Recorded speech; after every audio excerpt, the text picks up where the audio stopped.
Now, I don't know about you, but when I was new to guitar, I remember being at a party and there was a guitar in the corner. And I was torn because on one hand, I love playing guitar and it'd be really cool if I could just pick it up and play, and make a moment happen. But on the other hand, I was afraid that I had really nothing cool to play, just the stuff I was working on, like chords and strumming and sounding kind of boring, right? So today, I want to show you some really cool things on guitar that'll give you the confidence to just pick it up and play in front of people. And these are all super simple, like, and they sound really cool. You could do these in the very early stages of guitar. There's a lot of room for growth. These things can turn into some really cool stuff, but we're going to start in a nice, simple, easy place. Really quick before we get started, if you have not yet grabbed your copy of my free ebook, there's a link to that in the corner and down below in the description. I also have a course designed to take you from absolute beginner and turn you into a confident strummer. We can talk more about that later. Anyways, the first trick that I want to show you is based on one of the first chords that I teach people, the A sus2 chord. It's just 2 fingers. I like using my middle finger on the 2nd fret of the D string and then my ring finger just underneath it on the 2nd fret of the G string, starting at the A string. And we can play something like this with it.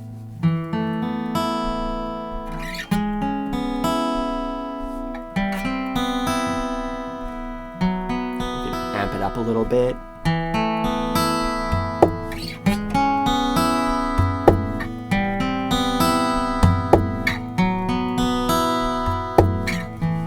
I'm just taking something simple and just hitting my guitar like with the base of my thumb and then with my middle finger like boom, pop. Regardless, the actual riff itself is quite simple. We have that A sus2 shape. We're going to start on the D string and just pick through. Just ascending, so we start on the D string and we just go 1 and 2 and 3 and 4 and then we go up to the 6th fret. 1 and 2 and 3 and 4 and. So the picking happens on 1 and 2 and then 3 and 4 and. That's our time to kind of just wait as long as you can and then switch at the last second. 3 and 4 and. If you're a bit newer, you can switch a bit earlier. Because the beauty is these 2 strings are going to keep ringing even if you remove your fingers. So you get a lot of time to switch with this one. And you just go through that thinking like 2, 6, 5, 4. And if you want, so 1 and 2 and 3 and 4. I'm just hitting it right up here, just above the strings with the base of my thumb and then the tip of my middle finger.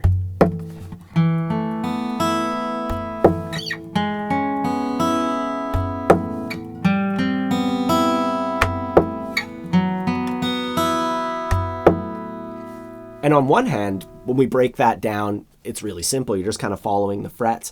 But technically, from a musical perspective, right, we're starting off with an airy sus2 chord. Then we go into a major 7 chord. Then there's a key change or a shift into the parallel minor. And then we have this subdominant cadence. So there's a lot more under the hood than you might think, when you actually start breaking it down, right? And that's what's really cool about guitar is we can kind of just drag shapes around. It does make a lot of cool stuff happen. The next one I want to show you is going to show off some finger style, to show that you have some depth. It goes like this.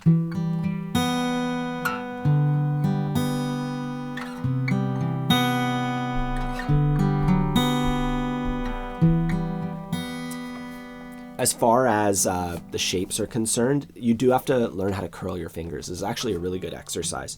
You put your ring finger on the 7th fret of the A string and then your index on the 5th fret of the D string, and you're gonna curl them a lot. And you're gonna put your fingers down. Your thumb goes on the A string and your fingers go above it. And you're just picking. All in a row.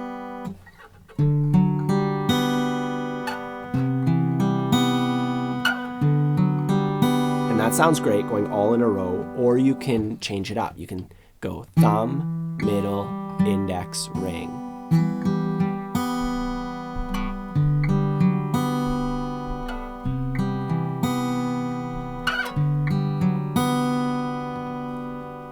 But ultimately, you can follow whichever pattern you like. Just do the thumb on the thickest string first on beat 1, and then you can just do whatever you want for the rest of it. I have all this written down on a worksheet on my Patreon page, by the way. So if you're interested in kind of having something written out that you can practice along with, I'll put a link to that down below. Now, the last one I want to show you goes like this.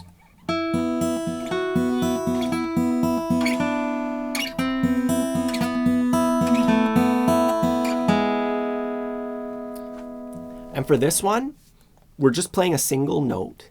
I'm on the G string at the 9th fret, and I start my picking there. I go all the way up, and then I come back down. So G, B, E, B, just like that. Just get used to doing that on one note. And then once you're good with that,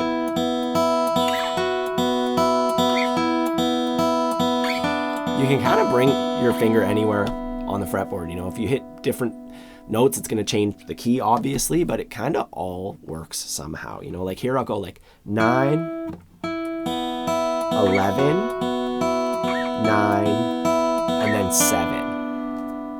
And that 7's kind of like sad feeling. If I went like 9, 11, 9, down to 8 instead of 7, that sounds cool too. You know, like you can really experiment. I'll show you a specific one that I know is going to sound good. Basically, we go 9, 11, 9, 7, and then 5, 4, 2, 1. And it kind of wavers between major and minor. Like it, if you were to like analyze it, it's like changing keys. It's doing all this crazy stuff. But as far as you're concerned, you're just dragging around one finger and keeping track of what fret it's on. And it's actually quite simple. When we add the picking, we can kind of pause in certain places. We can go like,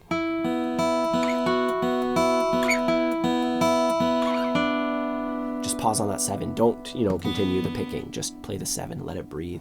Then you can go to the 5th fret. And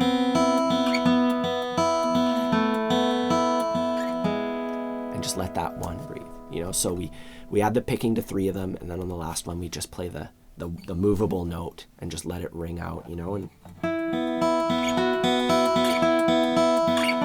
seems really deep, really intense.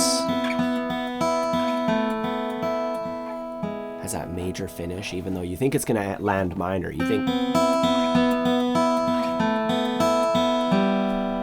you feel that minor landing, but it actually, you know, we end it major. It's a little surprise. A tierce de Picardie is like the terminology for when you do that musically. You know, there's a lot of depth in here, and if you were to analyze this stuff, like the first one, that A sus 2 one. You know, it's like A sus 2, then there's a major 7, and then it's a parallel minor shift, and then I guess you call it a subdominant cadence back into our, you know, but who cares like about the theoretical? You're just moving your fingers around, thinking like 2, 6, 5, 4. You know, but there is some depth to it. So next time you're at a party and you can't think of what to play, just remember this one simple formula. You take one of these easy shapes, you drag it around the fretboard, you know, do some picking, find the ones that sing or speak to you, and you'll be blowing people away in no time. If you enjoy learning guitar with me, I'd appreciate if you could subscribe to the channel, like the video, leave a comment, and if you want to reach your goals even faster, I have a bunch of courses on my website, including my flagship course, Learn Guitar Once and For All. It's designed to take you from absolute beginner to confident strummer, leaving no stone unturned. You know, it's not just the information. I also show you how to practice it all, how to learn songs, you know, how to accomplish your real goals on guitar. So please check that out if you're interested. Otherwise, have a fun time practicing, and I'll see you soon.